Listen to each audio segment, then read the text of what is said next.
But, ladies and gentlemen, welcome to a round of 16 match in this one-day tournament. It will be Aizamk, the one and only, versus Optimus Prime on Mendocino. Spawning in the south of the map in the color red, we do indeed have. Here he is, Aizamk himself, playing as the Spanish. Really interested to see what Spain has in store for us today. Aiz, quite a creative player, does not stick to the standard meta, and is a player that's played this unusual way since the very beginning. Back in, I think, 2006, he started playing. So he's someone that's had a lot of practice doing very trolley, very strange builds, and he's very, very good at them. Okay. So really looking forward to seeing what he has here, because I don't know how much creative potential there is with Spain. I just tried to check his deck, but of course he's not selected one yet. So we'll come back and check that later. But he's going to get out on the map immediately with his scout here and come across the Tomahawk treasure, which I'd quite like to see him get that. He's very strong against Japan because you can harass their explorers and make it very awkward for them to build shrines. And it looks like he's going to double back there. The War Dog is getting a bit more scouting done here, as is Optimus Prime's Orchard. This thing not designed to scout, but why not? Because you do have two of them, and the first Orchard can be is enough. Well, it's like scouting with sheep, isn't it? Exactly. I think he killed the wrong Guardian. Oh, the pirate, still alive with 600 health. Yeah, he crack shot the... But maybe that was intentional, because he leaves the stronger Guardian alive, and it makes it nearly impossible for Japan to get that. And he can just get this in the meantime. He doesn't need a crack shot for 70 food, and then come back and crack shot the strong Guardian later on. So this is like a safer way. It means this cannot be taken by Japan. Ace is a smart guy, what can I say? His Doggo getting caught out by the explorers there from Optimus Prime, but he'll get away, of course. Flan will be fine. I'm pretty sure flan is a pastry or a cake. Yeah, so flan is a cake. Not a cake, a pastry. Let's hope he doesn't fall in the hole. I don't think he can he? No, he can't. He can't. It's just there for decoration. That's right. That's right. Yeah, it's just a map feature. It's quite nice because you often have like lakes in the middle or forests or trading posts. In this case, it's a giant canyon, which has not been seen on other maps. So actually, that's not true. I think it's the same on. God, you're. One of the RE maps. I forget what it's called. It will come to me. At a random point in this game, I'm just going to blurt out a map. Look, that one. Yeah, so that will happen later on. It looks like Optimus Prime gets the Tomahawk, though. Yeah, he did get that. He looks like he managed to get both his monks in place. And that's going to be really good for him as well, because if Spain does go for ATP, although it's Aizamk, so let's not be... Aizamk has a Tomahawk too. There were two Tomahawk were there? There were two. Oh, yeah. Sorry, I thought he'd taken No, there was two treasures. Yeah, I think Does Ace have a Tomahawk? It's not listed in here. It looks like he has, right next to his Explorer. That's a dog. Just look at it on the map. Oh, right, yeah, there it is. It's not on my UI. It's not on the UI. It can't be there. Military units? No, I mean, it's obviously some not kind real. of bug. It doesn't exist. Huh. Is it really real? It's not on my UI, so I refuse to believe that it exists, actually, Zach. It looks like there's another Tomahawk treasure. There is? Which they're going for as well. Yeah, but Age of Tomahawks right here. Yeah. And Red's just going to try and steal it. Wow. And he's got it. He's actually got it. He's got it. This is a big fight in Age 1. Aizamk's going to get this. And he needs this because he's running low on units here. He's going to finish that Tomahawk. Does get away. Nicely done. Poofs out. Nicely. And escapes the Tomahawk as well, so that's pretty good for him. Fantastic. But he's now going... Let's switch on over to shipment sent and 300 wood coming out from Optimus Prime, which is like an alternative to the Is that an Optimus build? Sorry. I don't get it. I was trying to say optimal, like... Oh, right. Okay. Never mind. Nice try. Ace is taking the TP on the opposite side, actually. Yeah, near his opponent here. So there is that. Let's take a look at his deck then. So this is the Japan deck, and now because I've clicked this, I should be able to click this one. It looks like in here we've got... The only thing that stands out to me is Team Archaic Soldier Training, which makes crossbows and pikes train 50% more quickly. Interesting. And we could see some interesting stuff from him there. What's that one? This is Spanish Gold. Okay. That's fairly standard on ESOC Patch. Once you send it, it sends only 400 coin, but then all of your other shipments will also deliver 400 coin in addition to whatever it is they normally send. That sounds amazing. So it's quite a cool card. It gives Spain a bit of eco potential. No, we're just going to see the Mapuche settlement come down. I should have guessed. So we've got Mapuche Ironwood Clubs, which are not the best unit. They're kind of like pikemen, but they only have a ×2 multiplier against cav and not a huge amount of base damage. But as you can see, they cost almost exclusively food. So they're very spammable, very trainable, and the villager seconds that they cost are not very high. Because are there any techs in there worth getting? I imagine probably not, right? Mapuche tactics, hand infantry changes siege attack by 50%. That's pretty good, I suppose, especially, but it's quite expensive. We've got Mapuche Treaty of Quilin, which this is really strong at 30 minutes because you'll get 15 chests of coins. It's a big button. It's a big button. And here is unit changes coin cost by 10%. But we are going to see a native rush from This Aiz. is cool. This is Aiz. This has got Aiz written all over it. Yeah, and these fairly good siege. So they're, as I said, they are essentially pikemen. They're going to be really strong against buildings. Look at those tomahawks go as well. They're doing some serious damage. Yeah, really causing a big pain for the builders here. But they do get the barracks up, and the ironwoods here. God, they're fast as well. They're so nimble with these giant sticks. Fast and nimble. Oh, and the poof. Okay. But this is, I mean, Aizamk here doesn't build a forward. Shinobi. Oh, yeah, look at that.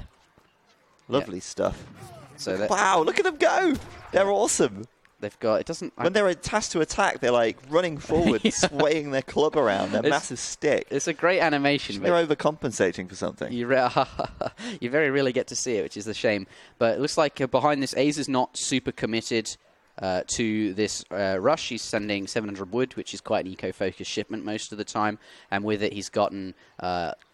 just hunting dogs, but now adding in stable, and he's sending 5 villagers behind this as well. So he's looking to, not be super all in with his eco there. Wow, it's fascinating. I mean, look at this. Optimus Prime apparently has 14 military and Aiz has 0, but that is not true. Well, these don't cost any population. Yeah, right. They are they 0 pop because, but there is a build limit of 10, I think, at the thing. Which is actually quite interesting because it allows him to save wood on building houses. That's true. That's true. So that they are sort of cheaper in a way because they don't cost population, and they're also very strong in the super late game when you're at 200 pop and you just want some free units. But extra. Yeah. It looks like though Optimus, in response to the native rush, has sent 5 Ashy followed by 5 Ashy. So it's not like even though he's not done really any damage, he has forced a reaction from Optimus, which is is okay. Oh, he's got Minutemen out. Does save a villager? No, that one does go down, but these are still exposed, and he's going to lose. They're going down as well. Yeah. Yeah, they are, but they're taking damage from the Minutemen and the TC here. Some crossbows being trained as well. Meanwhile, though, he is sieging the shrine, but he's going to be losing some Ironwood clubs to the Ashigaru here. Aiz AFK by the looks of it. Ironwood's now going to get on out of there. Let's take a look at units lost. I wonder if it will... Ironwoods do appear on here. All right, interesting.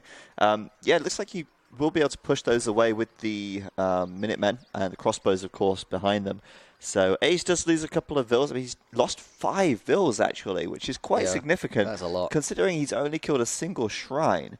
Economically, he could be in a much stronger position right now. Can we go to recalculated? Yep. And you can see that there already he's down by 4... oh, no, he's not behind. He just got a 4 villager shipment, so he made up for it with that. Yeah, but he could be 5 ahead, but he could be even further. That's the point, yeah. Yeah. But, Aiz is, I mean, it's not terrible for him, but it could be so much better, of course. And now, of course, getting that TP sieged as well. Yeah, he's coming. He's got a lot of Ashy out now. No surprise since he sent 10 of them, I suppose. But Ashy really strong against essentially pikemen. And these are bad pikemen. They've only got 12. Well, they got more hand attack than an ordinary pike. They're just worse against cav. So maybe that's fine. But not a lot of stuff. As you can see, he's clearly going to lose his trading post. Could well lose his native trading post as well. And his barracks here in the middle of the map. Let's switch over to units in queue. Does have hussars in queue actually at the stable there. Yep, seems like he's going to go straight over to the Mapuche settlement, take that out as well. And do you think Aiz is okay with this? I mean, it's sort of buying him time in a way because they're taking out these forward buildings, which, he built out there full well knowing that that's kind of exposed. And gives him time at home. I assume he'd rather lose that Mapuche settlement than losing his forward stable or something, Yeah, perhaps that's true. But I think he'd rather lose neither. Something's gone wrong. You are right, though. He does get to sort of have time to mass units up, and maybe by the time the blue army sort of meets the red one, he'll have had time to remass. I'm actually much more of a fan of this playstyle from Optimus compared to the way we've seen the Japanese played more often, which is with the walls and with the sort of really passive approach. Like, this is much more military heavy, and I'm quite enjoying that. Yeah, I think he just found himself, after reacting to those early shipments with his Ashe, he just found himself in a strong military lead and just felt like, well, I'm here now, I might as well just continue what I'm doing, which is what he's done. Does lose the barracks, but not before he's able to pop 5 crossbows out. There are some husks nearby. They're not going to get shot at, but it looks like Aze is preparing a flank. He's coming from both sides. He's got a lot of crossbowmen, and he's got, I think, Aze with the crossbows, which are quite strong against the Ashe. This could be quite a good fight. Cav with a lot of HP. Yeah, the Cav can just sort of get in there and try and snare them, I guess, and then see what he can do. Here we go. That's the fight right there. And they are indeed snared. The crossbows at the back trying to get in range. And it looks like they'll close the gap quite nicely. Of course, the Ashe attack bonus against the Cav. It looks pretty good, though, for blue. I feel like... Although there's more reinforcing Cav coming in. He just popped a batch of 5 there. That's true. Cav are really tanky, and it's only in melee combat that they do the bonus damage. So Cav, as long as they're tanking ranged fire from muskets, they're actually quite good at soaking. This is going to work well for Aze, I think. And that's what crossbows need, because they're really low HP, kind of weak units. So they need to have a tank line in front just so they can do their high damage.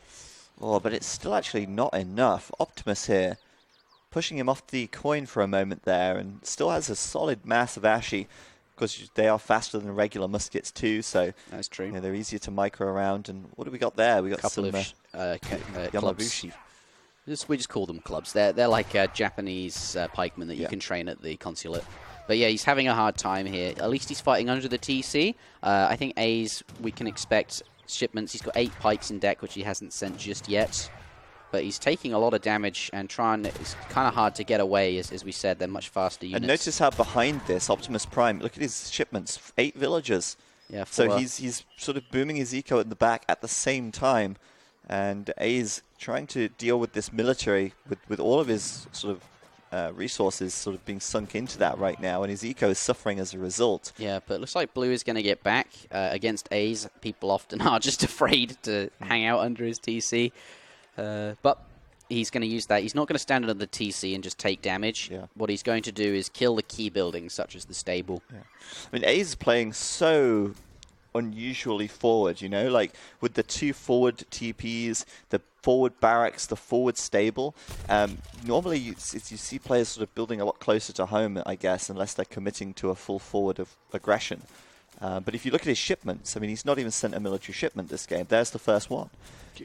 Oh, pardon me. Yeah, his first and only military shipment, and it's kind of awkward as Spain, because all they have access to is either 7 rods or 8 pikes, which are both sort of these hand infantry anti-cav style units, which just, it's not like, muskets or crossbows, which would be really good against what Japan has here. Instead, he's forced to send a unit that doesn't really counter what he's up against, and that's just one of the issues Spain has playing Colonial, which is why we don't often see them play. Oh, he snapped them with the pikes. Yeah, but he's immediately go back though. He's going to lose HP.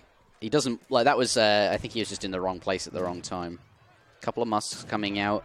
He's going to have to go in very soon, because his house, he's going to pop him here. He's in a huge, huge pickle right here. Optimus Prime is about to age as well behind this. And, yeah, I think Aze he's in a lot of trouble. Yeah. 40 military against 25.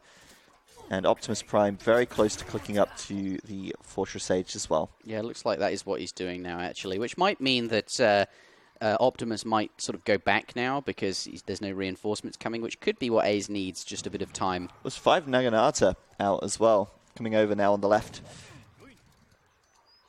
There they are.